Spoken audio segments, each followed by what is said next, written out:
What is up, everyone? This is my first official deck profile video. Pretty excited. I just recently uploaded some replay footage of some different matchups that I had, and I had someone ask for a deck profile, and I totally forgot to include a picture of it at the end. It was my first video, but then at the same time, it's cool to be able to do in-depth profiles because then you get to explain things card by card. So what we're looking at today is my Eldlich Dragoon trap deck. Just to let you know, there were misplays in some of my matchups on my side and on the opponent's side. Specifically the first one when I was playing DDD. It's a really good deck. There's tons of follow-up play, and I get mentally tired when I go into those longer duels. I'm used to like those really fast, by turn 3 it's over. And when it goes into an actual longer duel, I get a little mentally fatigued and some of my judgment might be impaired, so I'm more prone to make misplays, so I'm trying to work on that. But all in all, I feel like all the duels were pretty good. This is a deck where you do benefit from going first. You know, sometimes going second, it's not the end of the world, but depending on what kind of deck you're playing, you can get really screwed if you don't get to go first. So you want to win that dice roll. You know, if you go first and you win, your opponent is gonna go first because they know you're gonna plus off of going first. Then you need to side in accordingly. But yeah, let's just get right into the deck. We'll start with the main deck first. The monsters, we're running 6 monsters in the whole deck. First, we have 2 Eldlich the Golden Lord. This is a trap deck, so we don't want to run more than 2. We want to go first, so we don't really want to see this in our opening hand. If we do, and let's say we make Dragoon, then he's still a really good cost to discard off of Dragoon's negate. But aside from that, we're running 2 because we're not that desperate to see him in our opening hand. You know, we have other ways to search him or other ways to bring him out. Then we're running 2 Lord of the Heavenly Prison. This card is super busted. It's a level 10, just like Eldlich, so you can overlay. When he's revealed in your hand, he provides back row protection. And then the best effect, while he's revealed, you activate a set, spell, or trap on the resolution. He can summon himself and then set any spell or trap from your deck directly to the field. So that's a searchable Red Eyes Fusion, searchable Product Prosperity, searchable Skill Drain, you know, whatever it is you want to look for. And one thing I'm kind of learning more and more is when he's revealed in your hand and you activate a set back row, you don't have to automatically shotgun him out because you might want to set a Red Eyes Fusion, but then your back row is no longer protected, and then they can just easily pop that card. So just kind of be a little tactful on when you activate his effect. And then we're running the best bricks in the game. Red Eyes Black Dragon, Dark Magician. That's obviously for our Dragoon package.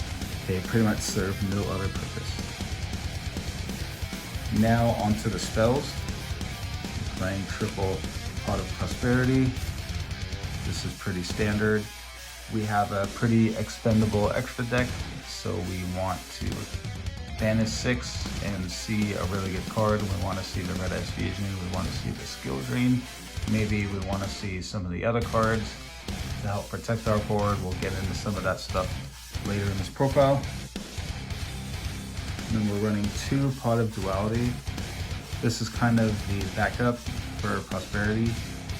If we don't see Prosperity, or if we don't see what we wanted to see, like the Red Eyes Fusion, then you can still activate the Duality, excavate a really nice trap that'll still help you, and then boom. Then we're playing 3 Red Eyes Fusion. This is obviously pretty standard. We're running 3 because we want to see it in our hand. We're not running the entire Red Eyes Insight package because For this application, it's a little bit clunky and a little bit bricky, and I feel like 3 of this plus 3 prosperity, you know, obviously I'm not going to see it every time, but I think it's still pretty good. I don't want to run the inside package because I just want that room in my deck for other things. Now onto the traps. We'll start with the Eldlich engine. We're running triple Scarlet Sanguine. This is pretty standard. We're running 3 because this is what brings out Golden Lord. So you run 3, you have a better chance of seeing it. By the way, I forgot to mention, we're not running Cursed Elven because again, this is a going first deck. And having to have one of your cards commit to just searching either for the Golden Lord or one of your Golden Land traps, it doesn't really benefit you much turn 1, aside from bringing, you know, one of the bodies out, but that's pretty slow. So we don't really want to play Elven because it just doesn't really fit the theme of this deck. Then we're running 3 Conquistador. This is your non-target destroy. And then we're running 2 Rockero. This is your non-target banish. This is a pretty standard Elixir core. You know, sometimes people will run 3 Rockeros, but for this purpose, 2 is fine. We're trying to keep things nice and tight and not have too many cards in our main deck because we want to see what we want to see. Now we're playing some other traps. Triple Solemn Judgments.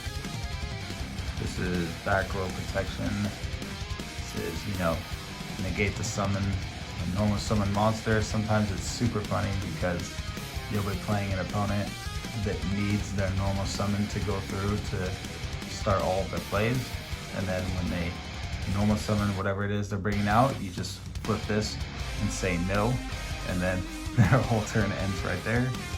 It's also really good against when your opponent is playing a blowout card, like if you have Dragoon on the board and then they activate something to try and negate, like Droplets or Dark Ruin or more, or if they think they baited out all of your negates and they go to battle phase and activate evenly.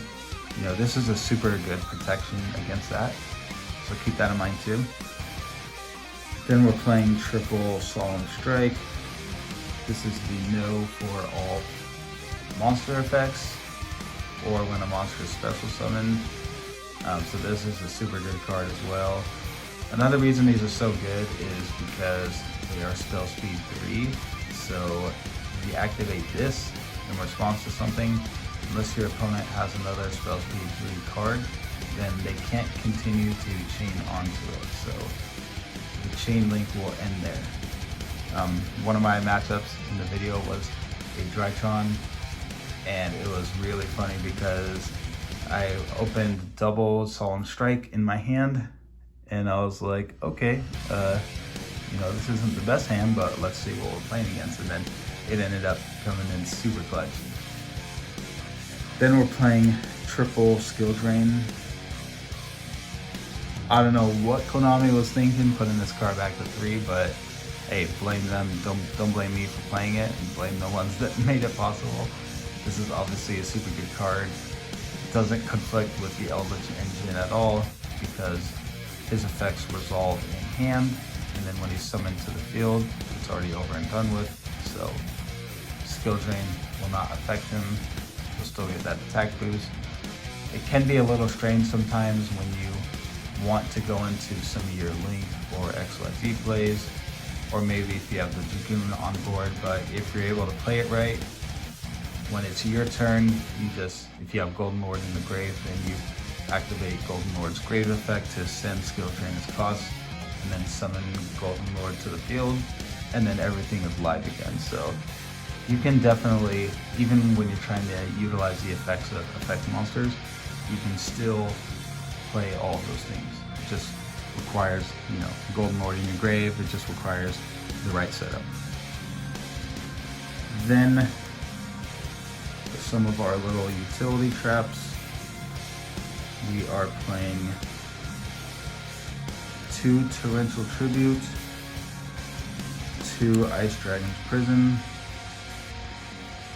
2 Dogmatic Punishment, and then the extenders that will help us get to all of these, 2 Trap Trick. So without Trap Trick, you know, this is just 2 copies of each card, but essentially when you play this, those 2 copies become 4 copies because that's 4 ways to reach that card. I have 2 Dogmatic Punishments that I can either draw, or I have 2 Trap Tricks that will also help me get to that. Just be careful with this card, of course, because once you activate this, you can only activate 1 more trap for the rest of the turn. So do not shotgun this because you will not have much follow-up play if you do it too early. And then you could possibly get OTK'd. And then let's go over the cards themselves. Torrential Tribute, really busted in this deck. You do not care if Golden Lord gets destroyed because you can bring him back. Dragoon has his Destruction Protection. It's just a really good blowout card that hurts a lot of decks. And then Ice Dragon's Prison. There's definitely going to be times where this will be sided out because you might be playing against something that this isn't doing anything against, but it's still a really good card. It's another way to get rid of those tough monsters that can't be targeted or can't be destroyed. Really good removal. Dogmatic Punishment. This is just as a backup. You know, if you need to clear the board, send the Intis, destroy, and then Intis gets the extra destroy. This works really good with like the Dogmatica engine, sending Titanic Lad, and then on the end phase, special summon Ecclesia, and then Ecclesia adds, you know, but we're not playing that engine in this, so this is just purely for extra deck targets to send to the grave, which we will get into now. Oh, I almost forgot. We're playing 2 copies of There Can Be Only One. This is a super good card, especially in the meta right now. Hurts a lot of decks, hurts Flunderies, Phantom Knights, Sword Soul. This is a really good card. I juggle a lot between this and Gozen Match. We'll get into the side deck. I have Gozen Match in the side because sometimes one is better than the other. You know, one is not all the way better than the other. They both have their applications. All right, now for the extra deck. We're running 2 copies of Intis. These are our punishment targets. Then we are running the man, the legend himself, Red Eyes Dark Dragoon in Starlight Rarity. My first Starlight. When this was announced, sorry, I bumped the camera. When this card was announced, I knew even if I didn't pull him that I was still gonna buy him. So I was really happy to see that he was announced as a Starlight. Then for our XYZs, we're running Constellar Pleiades.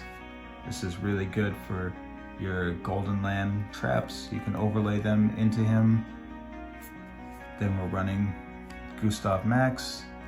This is obviously for our level 10s. Then we're running Juggernaut Lieb. You overlay into him directly from Gustav Max. And then we are running Zeus. So generally the way the plays will go is I'll have Pleiades out, I'll use its effect, discard 1, do battle, and then overlay into Zeus. Having only 2 material isn't the best, but it's better than nothing.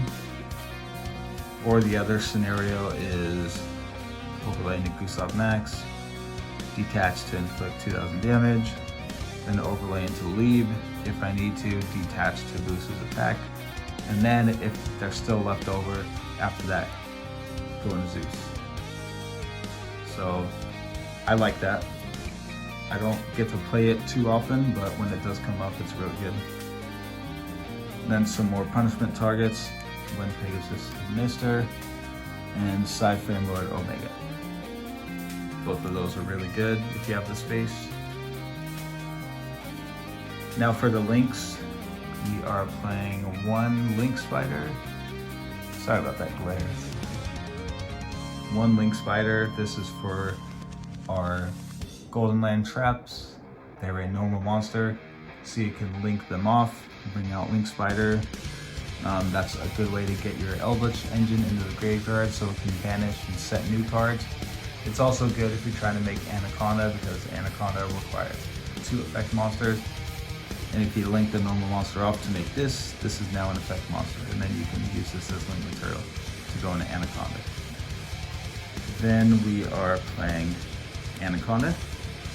This is if for some reason we don't have Red Eyes Fusion, we can make this and still bring out Dragoon. I have the extra deck space, so I chose to run in. And then we're running Tri-Brigade, Farragut, the Baron Blossom. This is like a last resort for Dogmatic Punishment to help unbrick our hand. This isn't what I would normally go for unless my hand was really, really bad and I had to see something. And then we are playing the Nightmare Phoenix and Nightmare Unicorn. These are just some generic links that we're running that will have some use depending on what you're playing. And then we are running BLS, Soldier of Chaos. This is pretty much free to play in any Eldlich deck, so it's just really good. Now, lastly, we are going to go into our side deck. This is going to change a little bit because there's some cards that I haven't gotten in the mail. I ordered a set of Joel and Lockbird and Forbidden Chalice, so I'm not sure how those are going to play in yet. But for now, we are running Red Reboot. This is obviously really good, especially against people that are going to want to counter our trap cards. Then I'm running 2 Goes in Match. Remember I was saying that I kind of go back and forth between this and there can be only one. And then we're running, your generic blowout card, triple evenly matched. This is for when you're gonna go second and you side this in to help break their board depending on what you're playing against. And then we are running some back row removal, 1 Harpy's Feather Duster, and 2 Twin Twisters. Maybe this should be 3 Twin Twisters. I guess it comes down to preference. This is chainable and Feather Duster isn't, but Feather Duster also comes up because it clears the whole back row. But I think at the end of the day, being able to outplay your opponent is the best thing, so playing things that are chainable is probably always going to be better. But for now, this is just what I have, so that's what I'm running. And then we are running triple Artifact Lancia. This is obviously really good against a lot of decks right now. We're just not running it in the main deck because we're hoping to go first. So this is for when we know we're going second and we know that we're playing against a deck that needs cards to be banished to succeed. And then last but not least, we are playing triple Totem Collector. And this is another meta matchup card. So yeah, that is pretty much it. I hope you guys enjoyed the deck profile, and I'm hoping to have a lot more content coming out in the future. It just comes down to how much time I have, working a full-time job, being married. Those things can take some time, but we'll see what's gonna happen. I hope you guys enjoyed this, and thank you so much for watching.